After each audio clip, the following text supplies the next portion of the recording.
Allô, bienvenue au mini-épisode de Super Spécialiste où j'explore un sujet qui m'interpelle. Aujourd'hui, on va parler du cerveau et de son histoire. Hier midi, je regardais la série Merlin, une adaptation de la légende d'Arthur, somme toute assez mauvaise honnêtement, quand un médecin diagnostique quelqu'un avec une blessure au cerveau. La série prenant place à peu près au XIIe siècle, je me suis demandé, savait-il ce qu'était le cerveau à l'époque ? Comment avons-nous découvert ce que fait le cerveau ? Avions-nous dû tester organe par organe pour découvrir lequel gouvernait nos pensées ? D'où les gens pensaient que nos pensées venaient avant la découverte des fonctions du cerveau ? Tout plein de questions comme ça. Je vais partager avec vous les réponses à ces questions. Comme vous allez le voir, l'histoire du cerveau est très profondément liée à la philosophie et notamment aux questions liées à l'âme et à la conscience. Descartes et Aristote, les philosophes les plus discutés au regard du rôle de la conscience, étudièrent tous deux le cerveau et font partie intégrante de l'histoire du cerveau et de la neurologie. Un petit rappel donc pour mieux comprendre ce que recherchaient la plupart des personnes étudiant le cerveau. Aristote pensait que l'âme était partie intégrante du corps et que les deux étaient inséparables, créant la vie. Descartes, quant à lui, était dualiste et avançait que l'âme est séparée du corps, comme Platon l'avait avancé avant lui, si ce n'est que Descartes prenait la primauté de l'esprit sur le corps. Je pense donc je suis. Les anciens Égyptiens considéraient le cerveau comme une simple matière remplissant le crâne, le siège de l'âme résidant dans le cœur. Lors du processus de momification, le cerveau était alors enlevé par le nez, parfois par liquéfaction. Le cerveau est mentionné en premier par les Égyptiens au XVIIe siècle avant Jésus-Christ, liant vaguement le cerveau aux effets de blessures à la tête. Les Grecs sont les premiers à suggérer que le cerveau est la résidence de l'esprit. Cependant, le corps humain était alors considéré comme sacré et donc les Grecs anciens ne pratiquaient pas de dissection et ne purent donc pas approfondir leurs hypothèses via une étude anatomique. Au IVe siècle avant Jésus-Christ, Hippocrate pensait que le cerveau était le siège de l'intelligence. Toujours au IVe siècle avant Jésus-Christ, Aristote, quant à lui, pensait que le cerveau était un organe qui servait à refroidir le cœur, ce dernier étant le siège de l'intelligence. Il désigna alors l'espace occupé par le cerveau le sensus communis, ou le bon sens. C'est un mot qui va revenir beaucoup dans toute l'histoire du cerveau. D'ici le 1er siècle après Jésus-Christ, des anatomistes avaient décrit le cerveau, distinguant la pia mater et la dura mater, ou matière molle et matière dure, et les différentes régions du cerveau, bien sûr sans savoir leurs différentes fonctions. Au IIe siècle, le médecin grec Galène, vivant sous l'Empire romain, conclut suite à une dissection de cerveaux d'animaux que les fonctions mentales viennent du cerveau et non du cœur, après avoir observé les effets de blessures au cerveau sur les fonctions mentales. Il conclut donc que le cerveau était là où résidait l'âme dite animale, une des 3 âmes que le corps était dit abriter dans différents organes.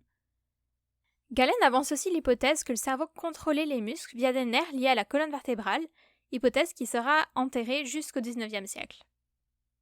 Au Moyen-Âge, l'anatomie du cerveau fut étudiée en plus de détails par des médecins islamiques, différenciant plusieurs ventricules appelés des cellules. Chaque cellule était dite posséder différentes activités mentales.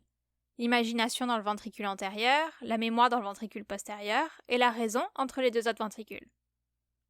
En l'an 1000, le médecin Al-Zahawi réalisait des évaluations neurologiques et des traitements chirurgicaux du cerveau. Qu'en est-il du bon sens ?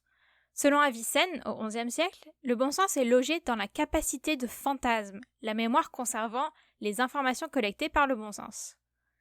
Avicenne, qui pratiquait aussi des chirurgies du cerveau, expliqua et décrit aussi l'insomnie, la manie, les hallucinations, les cauchemars, la démence, l'épilepsie, la paralysie, le vertige, la mélancolie et quelque chose qui s'approche beaucoup de la schizophrénie. Avicenne lia aussi les déficits mentaux au cerveau. En 1316, Mondino de Luisi écrit que le bon sens réside au centre du cerveau. Une grande confusion régnait cependant encore à propos des fonctions de l'anatomie du cerveau. Avec la Renaissance vient un nouveau focus sur la dissection du cerveau.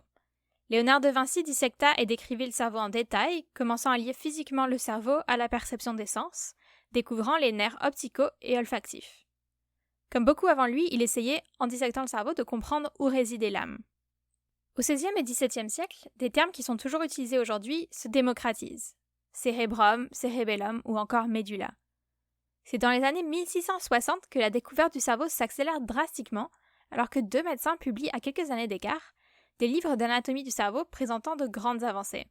Thomas Willis, un Anglais, publie le sien en 1664 et Nicolas Steno du Danemark le sien en 1669. Tous deux remettent en question les idées de Galène, qui dataient du IIe siècle, et qui sont toujours populaires à l'époque.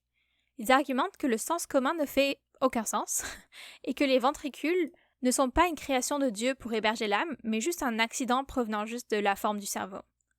Descartes, qui prenait la théorie du dualisme, la séparation du corps et de l'âme, étudia le cerveau afin de prouver sa théorie. Il suggéra que la glande pinéale était le lieu de l'interaction entre l'âme et le corps, une sorte d'interface en fait. Au XVIIIe siècle, le rôle de l'électricité dans les nerfs est observé pour la première fois dans des grenouilles par Luigi Galvani, Lucia Galeazzi et Giovanni Aldini, qui, comme vous le devinez, sont italiens. En 1811, César-Julien Jean Le Gallois, qui, comme vous le devinez, est français, lit pour la première fois une fonction à une région du cerveau, soit la respiration, à la medulla oblongata.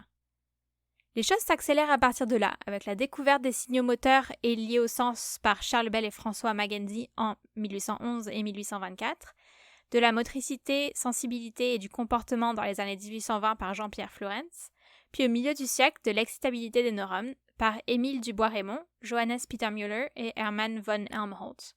S'ensuit la découverte du rôle du cortex préfrontal dans la prise de décision par John Martin Harlow en 1848 et celui du lobe frontal dans la parole par Bronca en 1861. On a ensuite la vision et le cortex occipital par Hermann Munk en 1878 et le toucher dans le gyrus postcentral par Harvey Cushing en 1909. Au milieu de toute cette tornade de découvertes, le microscope est inventé, permettant de découvrir la structure de la neurone dans les années 1890. Entre 1900 et 1915 sont découverts le fonctionnement des réflexes et l'existence de neurotransmetteurs. Les nouvelles découvertes s'enchaînent après cela, accélérées par l'avancement de la technologie, et la neuroscience devient une discipline à part entière. Il y a vraiment beaucoup trop de découvertes pour que je puisse toutes vous les citer aujourd'hui, peut-être que ça pourrait faire l'objet d'un autre épisode, mais en tout cas ça nous a mené là où on en est aujourd'hui, à savoir, on en connaît beaucoup sur le cerveau, mais beaucoup de choses restent quand même un mystère. Tout ça donc pour dire que oui, à l'époque de la légende du roi Arthur et de la série Merlin, on connaissait le cerveau, mais pas son fonctionnement. Si vous avez aimé cet épisode, vous pouvez le partager autour de vous, laisser une note sur Apple Podcast et nous suivre sur les réseaux sociaux à Super Spécialiste sur Instagram et Facebook et à Super Spec Pod 1 sur Twitter. Ok, merci, bye bye. Bye bye.